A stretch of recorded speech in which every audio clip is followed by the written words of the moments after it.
a high school teacher vanishes. At first, everyone blames the snowstorm. But as the hours turn into a day, a much darker picture begins to emerge. This is the chilling story of Laura Bennett, a dedicated educator whose disappearance would unravel a tale of teenage obsession and cryptic messages. It was February 6, 2014, in Boston. A winter storm was brewing, so when 34-year-old Laura Bennett, beloved high school English teacher, didn't show up for her first class, her colleagues weren't immediately alarmed. They figured the weather had just delayed her commute. But Laura wasn't just any teacher.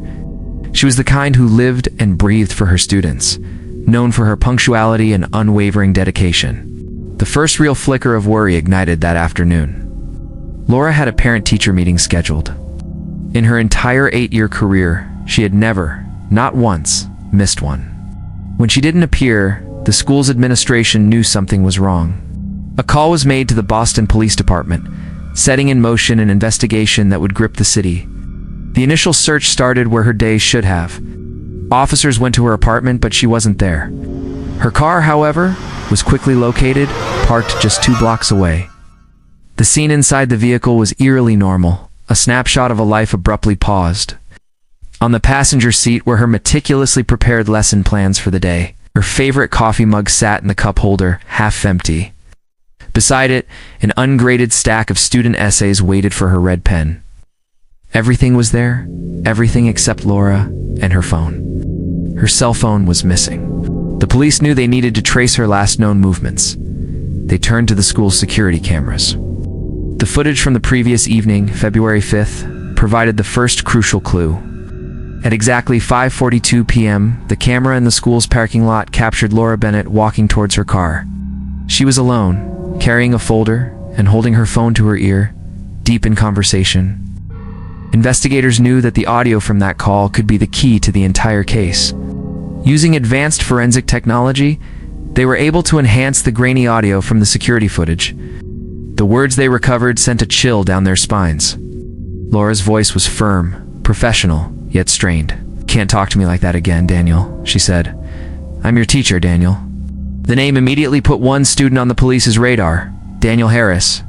He was a 17-year-old senior known for being quiet and exceptionally intelligent. But he also had a reputation for a volatile temper. There was another critical connection. Daniel Harris had failed Laura Bennett's literature class the previous semester. It wasn't just a failing grade. According to other students, it was the catalyst for something much darker. When detectives began interviewing Laura's students, a consistent and disturbing portrait of Daniel began to form. They described him as becoming obsessed with Mrs. Bennett after failing her class. He wasn't just upset about the grade, he seemed personally affronted by it. He would spend his free time in the library, not studying for other classes, but poring over the same literary texts from Laura's course. He told friends he was going to prove her wrong, to show her that his interpretations were superior to hers. This obsession had apparently escalated in the weeks leading up to her disappearance. That same night, armed with this new information, 2 detectives drove to Daniel Harris's home. They found him in his room, seemingly calm, working on his homework. When they questioned him about Laura Bennett, he was dismissive. He claimed he hadn't spoken to her in weeks, not since the last semester ended. He insisted he held no grudge and that the failing grade was in the past. He was polite, articulate, and looked the officer straight in the eye. But his story was about to fall apart. The detectives secured a warrant for his phone records. What they found was a direct contradiction to his statement. There, on the evening of February 5th, was a call placed from Daniel's phone to Laura Bennett's number. The time of the call? 5:40 p.m. Just 2 minutes before the security camera captured her walking to her car, 2 minutes before she was heard saying his name. It was the last call she ever received. The next morning, with the phone record as undeniable evidence, the police obtained a warrant to search Daniel's locker at school. Tucked away beneath his textbooks and gym clothes, they found a spiral notebook. It wasn't for any of his current classes. The first several pages were filled with intricate, detailed sketches of classroom scenes. All of them featured a teacher who bore a striking resemblance to Laura Bennett, always depicted alone at her desk, surrounded by empty chairs. The drawings were unsettling, filled with a sense of isolation and loneliness. But it was the very last page of the notebook that confirmed the investigators' worst fears. There, scrawled in simple pencil, was a short, cryptic sentence. It read, "They all left her alone. Now she'll understand." The note was a chilling echo of the students' descriptions of Daniel's obsession. He felt Laura had singled him out, left him alone with a failing grade he didn't believe he deserved. The words on the page felt like a manifesto, a twisted justification for an unspeakable act. The sketches, the phone call, the lie to the police. And now this note, the pieces were locking into place, pointing to a disturbed young man who couldn't accept failure. The police brought Daniel in for a second interview. This time they laid out the evidence in front of him. The phone record showing his call, the audio of Laura saying his name, the notebook with its disturbing sketches, and finally, the damning sentence on the last page. Daniel's calm demeanor fractured. He stared at the notebook, his face pale. The wall of denial he had so carefully constructed came crumbling down. The investigation that followed pieced together the tragic events of that evening. Daniel, enraged by what he perceived as Laura's unfairness, had confronted her in the parking lot after that phone call. The argument escalated, and in a fit of rage, his volatile temper took over. The details that emerged were heartbreaking, revealing how a teacher's dedication was met with a student's inability to cope with criticism, leading to a senseless and final act. Laura Bennett was remembered as a passionate educator who believed in every one of her students, even those who struggled. Her disappearance left a void in the school community and served as a tragic reminder of the MBI pressures faced by both students and teachers. The case of the vanished teacher and the obsessed student remains a somber story about how quickly a promising life can be extinguished by anger and a refusal to accept reality. Thank you so much for watching. This case is a heavy one, and it really makes you think. If you found this story compelling, please consider liking this video and subscribing to the channel for more deep dives into fascinating cases. We appreciate your support. See you in the next one. The morning after Laura Bennett's disappearance, detectives brought Daniel Harris back in for questioning. He sat across from them, arms folded tightly over his chest, his expression a mixture of calm and detachment. When they pressed him, his answer was simple and chilling. "I didn't hurt her," he insisted, his voice even. "She just never understood me." A simple statement, yet it sent a shiver down everyone's spine. What did he mean she never understood him? Is this a lover's quarrel gone wrong? Or something far more sinister? Investigators knew they had to dig deeper into Daniel's life. They turned to the one place where people often reveal their hidden selves: social media. As they scrolled through his profiles, a disturbing pattern began to emerge. In the weeks leading up to Laura's vanishing act, Daniel had been posting a series of vague, almost philosophical messages. One post read, "Some people deserve silence." Another, dripping with passive aggression, said, "They take everything and still call you the problem." These weren't just random thoughts. They felt like a countdown, a prelude to something he had been planning. To get a fuller picture, detectives spoke with Daniel's parents. They painted a portrait of a young man who was both brilliant and deeply withdrawn. They described him as a loner, someone who preferred his own company over social gatherings. For the past few months, he had become almost a recluse, spending nearly every evening locked away in the family's old, dusty garage on the outskirts of town. He told them he was working on a project, but he never elaborated. What could a boy like Daniel be building in secret, all alone in a dilapidated garage? The detectives knew they had to find out. The garage was cold and smelled of damp earth and oil. At first glance, it seemed ordinary. Tools hung on the walls, and old furniture was covered in white sheets, like ghosts from the past. But then, their eyes were drawn to a large corkboard. Pinned to it were maps of the local area, Boston commuter train schedules, and most disturbingly, several empty, pristine notebooks, as if waiting to be filled with details. But what made Detective Mitchell's blood run cold was the item at the very center of the board. Taped to the cork was a grainy, printed photo of Laura Bennett's house. It was a clear daytime shot taken from across the street. And right next to it, scrawled in pencil, were 5 haunting words. "One day she'll listen." While the search of the garage was yielding these unsettling clues, another team was piecing together Laura's last known movements. A traffic camera near Cambridge Station had captured her car at 6:12 p.m. on the night she went missing. This was just 15 minutes after she was last seen leaving the school where she taught. The timeline was tightening. Her phone gave off one final, desperate ping at 6:24 p.m. The location was an industrial area just outside Somerville, a place of warehouses and deserted lots. And then, complete silence. Her phone went dead, severing her last link to the world. Why was she in that industrial area? Was she meeting someone, or was she taken there against her will? Back in the interrogation room, Detective Kara Mitchell, the lead on the case, confronted Daniel with this new information. She watched him carefully, looking for any flicker of recognition, any sign of a lie.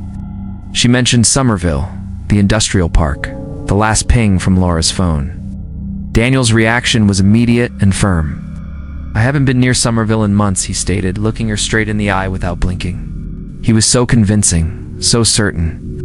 But Mitchell had a gut feeling, a detective's intuition that told her he was hiding something big, and she was right. Her team had been canvassing the area around where Laura's phone last pinged. They found a small 24-hour convenience store with a security camera pointed at the parking lot. As they reviewed the footage from that fateful night, they hit the jackpot. The video showed a figure in a dark gray hoodie getting out of a car, going inside, and purchasing a roll of duct tape and several bottles of water. But it wasn't just any car. The make, the model, the distinct dark blue color, it was an exact match for Daniel Harris's vehicle. The timestamp on the video was just minutes after Laura's phone went dark. Mitchell brought the footage back to the station. She set up a laptop in the interrogation room and played the clip for Daniel. She watched his face, expecting denial, anger, maybe even fear. But what she saw was far more unsettling. As the grainy image of the teenager in the hoodie appeared on screen, a faint, almost imperceptible smile played on Daniel's lips. It was a smile of satisfaction, of a secret well kept. He leaned forward slightly, his eyes still on the screen, and his voice was barely a whisper. "I told you," he said, the smile never leaving his face. She just needed time away from them. His words hung in the air, heavy with unspoken meaning. Away from them? Who was them? Her family, her friends, the police. Daniel wasn't confessing to a crime. He was framing himself as a savior, believed he was rescuing Laura, not harming her. This wasn't a simple case of a missing person anymore. It had twisted into a dark obsession. A story of a brilliant but disturbed young man who believed he knew what was best for the woman he was stalking, even if it meant making her disappear from her own life. The investigation now had a clear, terrifying focus. Daniel Harris wasn't just a person of interest. He was the architect of Laura's disappearance. But his cryptic statement opened up a whole new set of questions. If he believed he was helping her, where did he take her? Was she a willing participant in this bizarre escape, or was she his prisoner held captive by his delusion? The empty notebooks in the garage suddenly seemed far more sinister. Were they his journals, his manifestos, or were they meant for Laura? Perhaps they were a place for her to write down her thoughts, to finally listen to what he had to say. The police now knew who they were dealing with, but the race against time to find Laura Bennett had just become more desperate than ever. They weren't just looking for a missing person. They were searching for someone who might be trapped in a fantasy that had turned into a real-life nightmare. Thank you so much for watching this deep dive into the disappearance of Laura Bennett. This case is a chilling reminder of how obsession can warp reality. If you found this story compelling, please hit that like button and subscribe to the channel for more true crime investigations. Don't forget to click the notification bell so you never miss an update. Stay safe out there, and we'll see you in the next video. The rain came down in sheets, plastering stray hairs to Detective Kara Mitchell's face as she stared at the row of dilapidated warehouses. Somerville. The last ping from Laura Bennett's phone had led her here. To this forgotten corner of the city where ghosts of industry rusted away under the perpetual gray sky. The air smelled of wet concrete and decay. Nothing. No tire tracks, no fresh footprints in the mud. Just the rhythmic drumming of rain on corrugated iron. It was the kind of silence that felt heavy, like it was hiding something. Then she saw it, a flash of white against the dark, churned-up earth behind the third warehouse. Kara crouched down, her fingers carefully excavating the object. A school ID card, laminated and surprisingly clean despite the mud. The smiling face of a woman with kind eyes stared up at her. Laura Bennett, faculty. Her heart hammered against her ribs. She was here, or at least she had been. Kara pushed open the groaning metal door of the warehouse. The inside was a cavern of shadows and damp, cold air. Her flashlight beam danced across mountains of dusty crates and forgotten machinery, a single beacon in the oppressive darkness. And then, the beam landed on something that didn't belong. In the center of the vast, empty floor was a small, almost theatrical setup.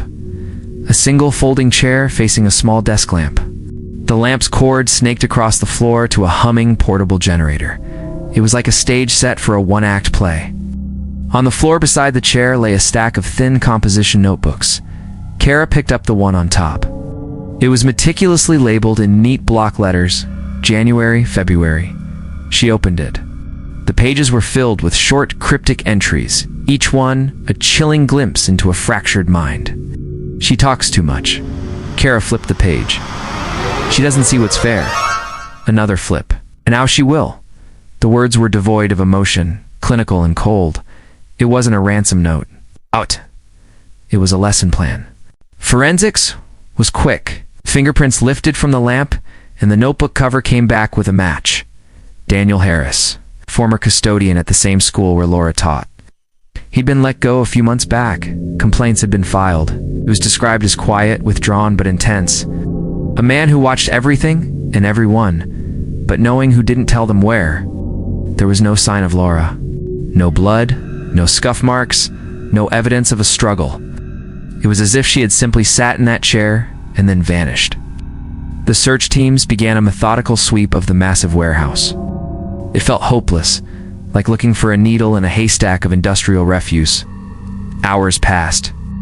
The generator hummed on, a constant low thrum in the background. Kara found herself rereading the notebooks, trying to decipher the logic, trying to understand the why. This wasn't about money. It was about something far more personal and twisted. Harris wasn't a typical kidnapper. He was a self-appointed teacher, and Laura Bennett was his unwilling student.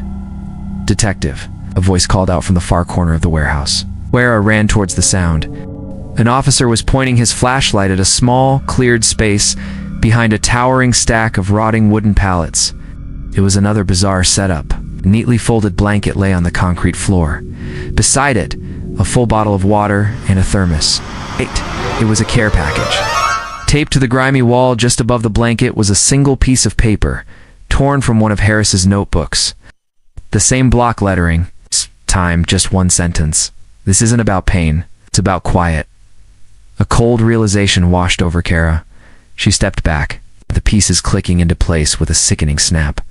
He wasn't hurting her, not physically. He was trying to fix her, to correct what he perceived as her flaws. The talking, the unfairness, he was going to teach her silence.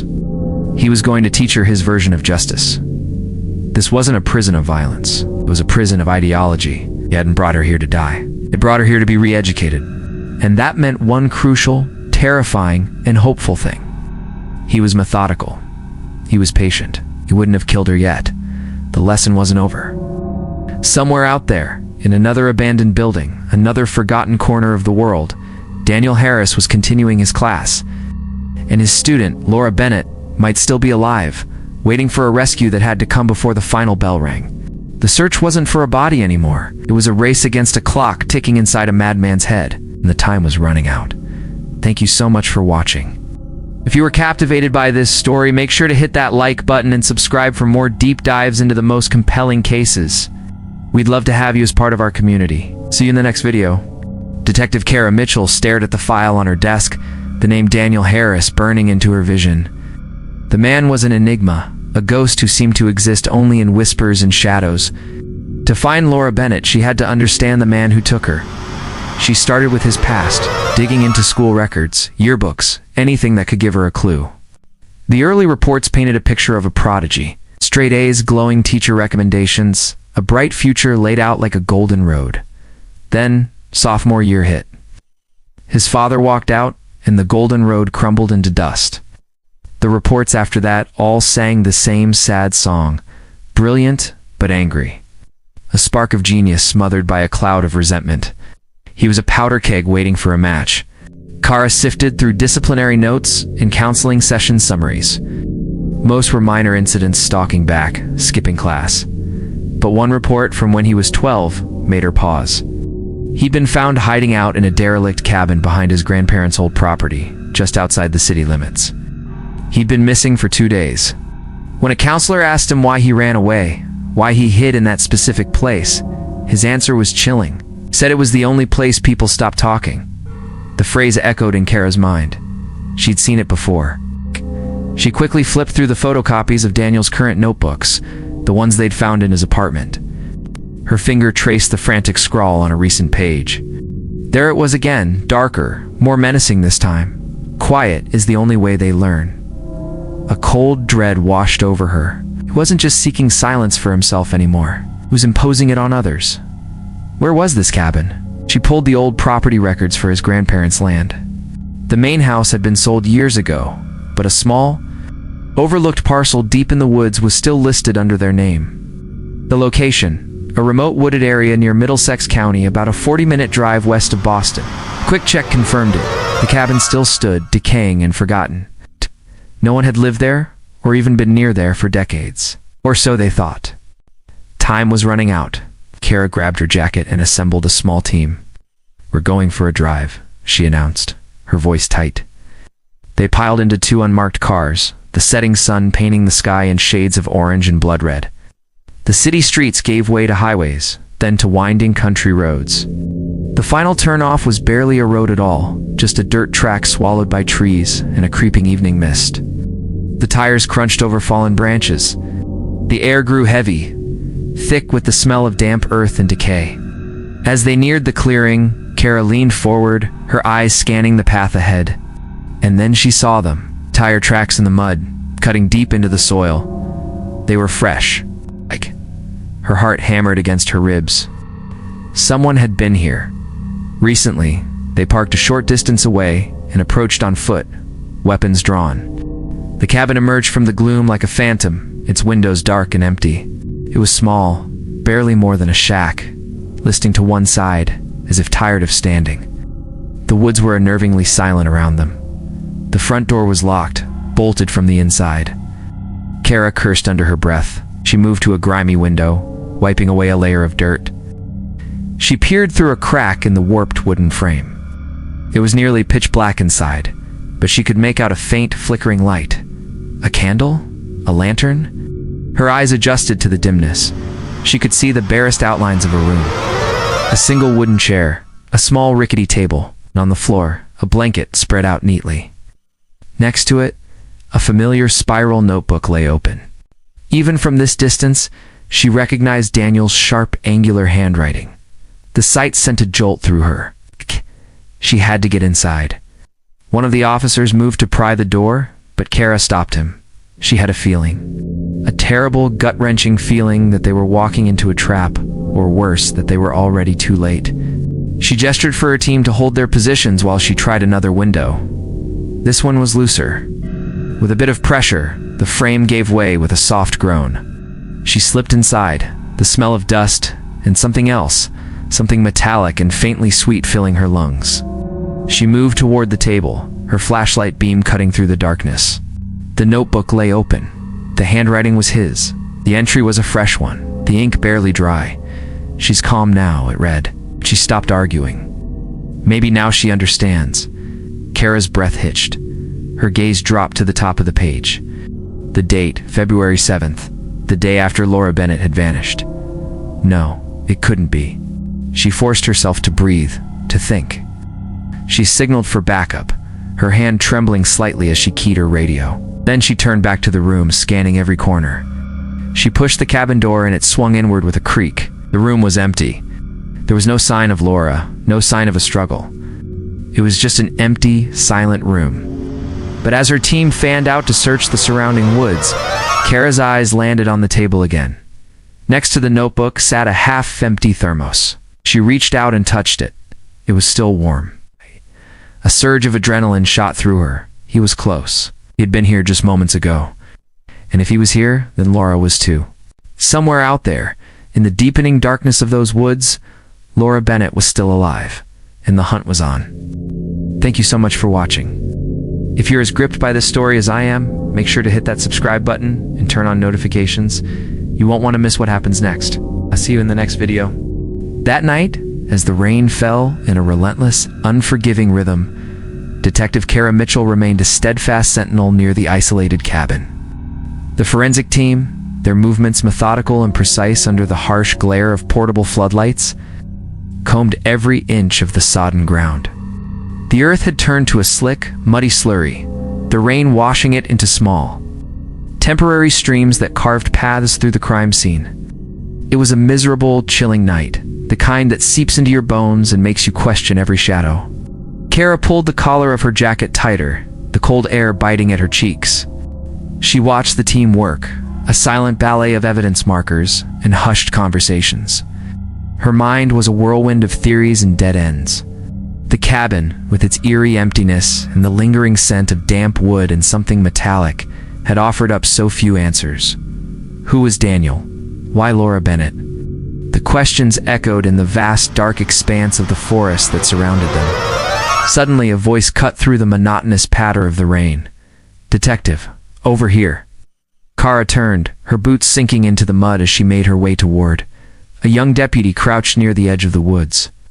He was pointing his flashlight at something nestled beneath a rotting log, a dark shape almost completely swallowed by the earth. With gloved hands, he carefully extricated the object.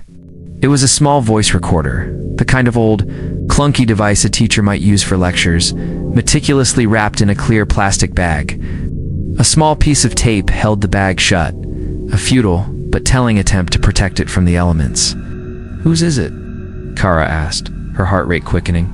"Belongs to Laura Bennett," the deputy confirmed, pointing to a faint, faded label on the side of the recorder. "Her name's right here." A knot of anticipation tightened in Kara's stomach. This was it. Direct line to Laura, a message from the heart of the mystery. The forensic technician on scene, a seasoned expert named Harris, took the device. He carefully removed it from the bag, his movements delicate, as if handling a fragile relic. The plastic casing was scuffed and scratched, but the device itself seemed intact. Harris fiddled with the small buttons, his brow furrowed in concentration. With a click, he pressed play. The small speaker crackled to life, hissing with static. A moment there was nothing but the sound of empty air. Then a voice emerged, faint and strained, yet unmistakably Laura's. It was a voice filled with a strange mix of fear and resolve. "If someone finds this," she began, her words barely a whisper above the electronic noise. Please tell my students I wasn't afraid." A pause, a shaky intake of breath. "He doesn't want to hurt anyone. He thinks he's helping me understand." Kara leaned in closer, straining to hear every word, every nuance. The other officers fell silent, their attention fixed on the tiny device. "I don't know what he means, but he talks about quiet, about fairness." Laura's voice trembled, a crack in her composure. It was the sound of someone trying to make sense of the senseless, trying to grasp a logic that existed only in her captor's mind. Then, another sound entered the recording. A male voice, distant but clear, cutting through the tense atmosphere. "You're finally listening." The words were calm, almost gentle, but they carried an undercurrent of something deeply unsettling, possessive, chilling finality. Immediately following his voice was a heavy, thudding sound, done, mistakable, definitive. It was the sound of a heavy door closing, a sound that sealed a space and cut off the world. And then there was only silence. The recording ended. The silence that followed on the recording was mirrored by the stunned quiet of the team. The rain seemed to fall harder, the wind whispering through the trees like a mournful sigh. Kara felt a cold dread spread through her. Laura was alive when she made this. She was trying to communicate, trying to leave a trail. "Harris, the background noise," Kara said, her voice sharp. "What can you get from it?" Harris was already on it, his fingers flying across the keypad of his field laptop. He isolated the faint, low-frequency hum that had been present throughout Laura's message. He ran it through a series of databases, cross-referencing acoustic signatures with local infrastructure records. Minutes stretched into an eternity. "Got it," he finally announced, his face illuminated by the blue glow of the screen. "It's